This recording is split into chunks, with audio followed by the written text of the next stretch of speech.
Hi guys, and welcome back to my channel. Welcome to this week's Mental Monday.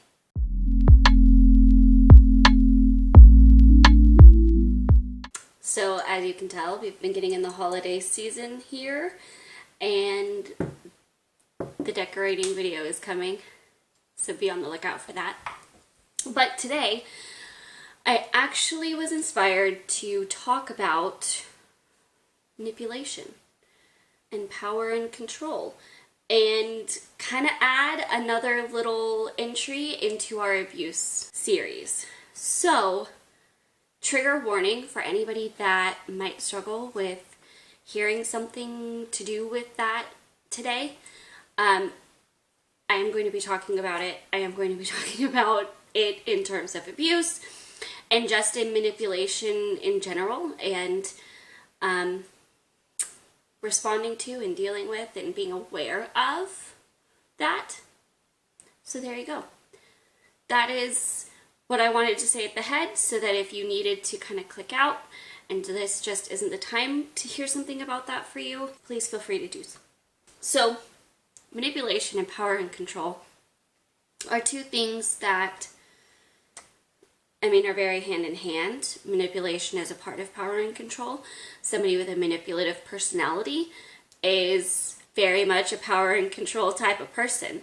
And I was personally kind of inspired to talk about this by watching some documentaries from a year ago on Harvey Weinstein and that whole situation. And not only was it looking at the aspect of him being manipulative, him being a perpetrator, or him being a predator, and having that power and control over those people, but it also was looking at what is wrong with the system that allowed this to happen.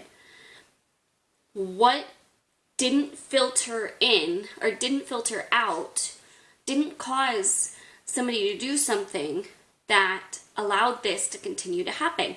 Who was staying silent for fear of their own situations? Who was turning a blind eye simply because it benefited them, for him to be able to do the other aspects of what he did, which was obviously a movie producer and running the movie production company and having all of that influence? There's a lot of people around him that have said it was very hard to not know. And it really was a situation where the system kind of set it up for it to be hard for him to actually be caught, it to be hard for anybody to say anything, because it wasn't just it allowed it to happen, it was also it protected him from any ramifications of that. So both of those aspects of this are kind of what I want to touch on. So let's start with the power and control. Somebody that's manipulative. Their personality is going to be very manipulative. They're naturally going to assert authority, and not in the being assertive and authoritative way that usually you think about. This is going to be in a very abusive way. They're abusing the power that they have. They're manipulating the authority over somebody to get what they want. So whether that's sexual favors, whether that's making them make choices that benefits them most because of the power over them they have. So a lot of it is manipulating the position you're in. Harvey Weinstein was extremely powerful in the movie industry. Extremely powerful in the movie industry. Had a ton of influence. He could very much determine the careers of people that worked with him and whether or not he would help feed their success. Whether he would greenlight their projects, whether he would put them in his movies. All of that led to him abusing that position of power, that position of authority and influence to get what he wanted. And he almost, if you watch some documentaries, if you watch some of the footage, he does it in a way that's not only predatory, where you can tell that that's like his one-track mind, his focus, but it's also he's bait and switching. He's offering an opportunity to discuss business, or saying yes to an opportunity to discuss business, and then totally switching his attitude and making it about what he wants and abusing that power, like I said. So that type of personality, I want to say, does not always end up with somebody doing the things that he did. But those types of personalities, those tendencies, those behaviors should be red flags for us. If you are feeling manipulated, if you are feeling like you're being backed into a corner and this person isn't going to let you do whatever you want without giving them what they want, quid pro quo, you scratch my back, I'll scratch yours, and abusing that to get things that you are not okay with, that is abusive behavior. That is manipulation and power and control and all of those things that people are now saying about this situation. And it's not always on the scale that Harvey Weinstein was.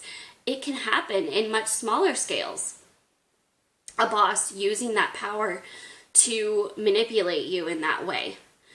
A significant other using their position in your life, saying, well, if you loved me, you'd do this.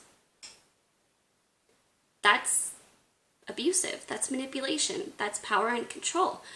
And that's backing you into a corner just as much as the women that have allegations against Harvey Weinstein felt backed into a corner. It doesn't have to be on that level. Those behaviors, though, should always be red flags. If they always want to meet with you alone, if they are not respecting boundaries in any sense, so they start out not respecting other boundaries, right? Not respecting your choice of location for meeting, your choice of time, your decision making. They're not already respecting that. And then that gets flipped into they're disrespecting your physical boundaries. And they're acting inappropriately. Or they full out cross those boundaries. That is a red flag. That's a later red flag. But that's a red flag, obviously. You want to be on the lookout for that. And I believe that is a part of it. People that don't respect boundaries. There's also the element of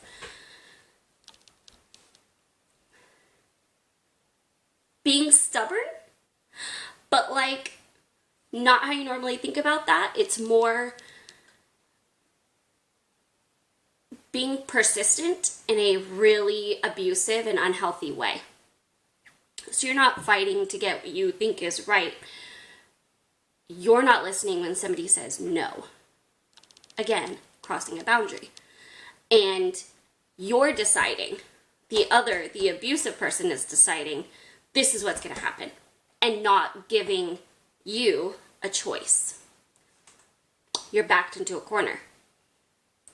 And honestly, some situations you could be so afraid of not knowing what'll happen if you do say no, that your non-consent might not look like physically saying no directly like that. It may be a little more trying to set boundaries again.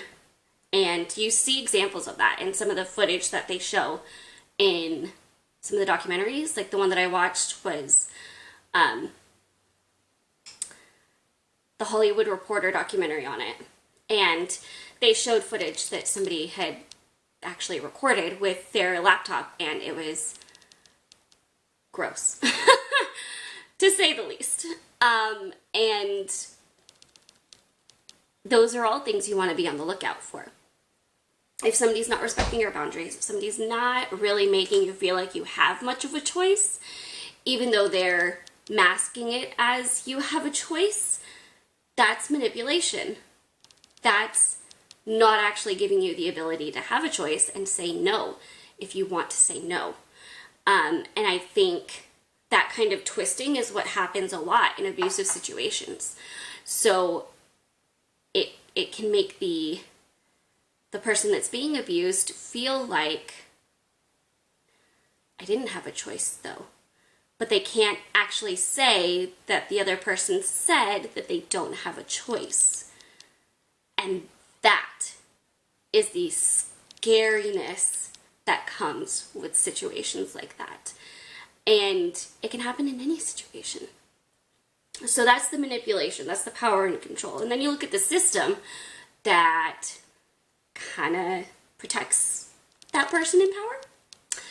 And the biggest thing that stuck out to me about how that happened, how he was protected, how nobody did anything, was all of them. Not just the women that he hurt, all of them were kind of afraid of him to some level and afraid of what he would do to their career if they did. That in and of itself is them being manipulated also. And while no, they weren't the ones that were physically hurt, I do see kind of some manipulation in that. They were scared of what was going to happen with their own career if they called him out on it and helped stop it and press charges. And in fact, there are a couple of stories where that's the abuse story that they're telling is, I tried to speak out, I tried to help these women, I saw what was happening, and I was shut down.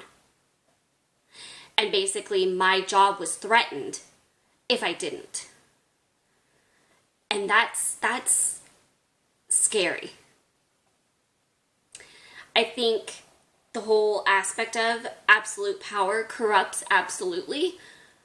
It's very applicable in situations like that. And that's on any scale that it happens. Like I said, it doesn't have to be that big of a scale that we're talking about as an example to be that. If the system is set up to keep things status quo, that it functions best and it thrives if nothing changes, if nothing's rocked, then there's no room for adaptation when it's necessary. There's no room for somebody to speak up when they think something wrong is being done, whether it's something as extreme as the abuse we're talking about or not. That's not a healthy environment. That's not a healthy system. And I think, really, when you look at the fear that people had, that's the symptom you can see in yourself. And that's a red flag too. I'm not the one being abused, but I'm really afraid of what would happen if I say something. And not on the normal scale of like, you're afraid the person is going to be upset, but you feel legitimately threatened by what you know, what history tells you they will do if you challenge this. There was a history of people trying, from all accounts I've heard. There was a lot of people that wanted to speak up but didn't feel like they could. And then there were others that were like scared to rock the boat, which is also an element of an unhealthy system, because it behooved the system, so nobody wanted to change things. And he had so much influence and power in that scenario, in that environment, that people didn't want to touch him, didn't want to go after him in any regard. And that's scary. That's really scary. I got inspired to talk about it because after I watched that, I kind of felt like that was a whole video's worth of discussion on its own, and I feel like that wasn't actually something I heavily talked about in my abuse series I did, and it needs to be talked about. It can take any form. It can be on any scale. It's still abuse. It's still unhealthy. It's still manipulation. And it's still power and control. And we can't ignore it. And for ourselves to have that red flag things for us and go, something's wrong. It is going to be really important in those scenarios to be able to have that perspective and be able to notice and be aware. And I think that's really why I push so hard to talk about mental health, because so many people are like, I had no idea it would be like that. Whether it was with a mental health struggle, like a diagnosis you get, or taking medication, or going through something like a loss, or just struggling whatever way, or going through abuse. Until you're in it, you don't know what it's going to be like. But having that perspective to say, wait, I know these warning signs. Hold on there. Something's wrong. Let's look at this here. Let's evaluate. And it at least, even if it ends up being, oh, no, that wasn't what it looked like, that wasn't what it seemed, or it really is, and you do need to do something, like leave the situation in whatever way, you have that alerting you. There's a book called The Gift of Fear, and I will put a photo of it. It's an amazing book, and it's all about the gift we have of fear, of our fight or flight reaction, of that subconscious thing that just gnaws at us saying something doesn't feel right. And then when that takes over and you're in autopilot, fight or flight mode, it hones in on noticing what do you need to do to get out of this situation. And it honestly is so convicting for not ignoring when you have concerns about something. When you are questioning something, don't ignore it, because it is so important to pay attention to that. And we really do have a huge gift of fear. I know that sounds weird to say first, but it doesn't mean it's such a gift to be afraid. It's more, it really is something that if you pay attention to it, it can save your life. Oh, I have a bad feeling about going down that side of the sidewalk, and there's some bad, creepy person hiding in the alleyway right there. So you go to the other side. Think of just the difference in those scenarios between your decision making. Just a lot of things like that it can play into, and I don't know, it's incredible. So I'll link the book. And I will put a picture. And I hope you enjoyed this. I hope this was helpful. I hope this was constructive and a good discussion. So I really hope you have a wonderful rest of your Monday. I'm so excited to have another Mental Monday done, because I feel like I got a little off track with things over the last 2 weeks with all of the craziness of the foster care stuff. Update on that coming soon. But I hope this was helpful. Let me know your thoughts in the comments down below. And if you enjoyed this, give this video a thumbs up. Make sure you are subscribed and have notifications on.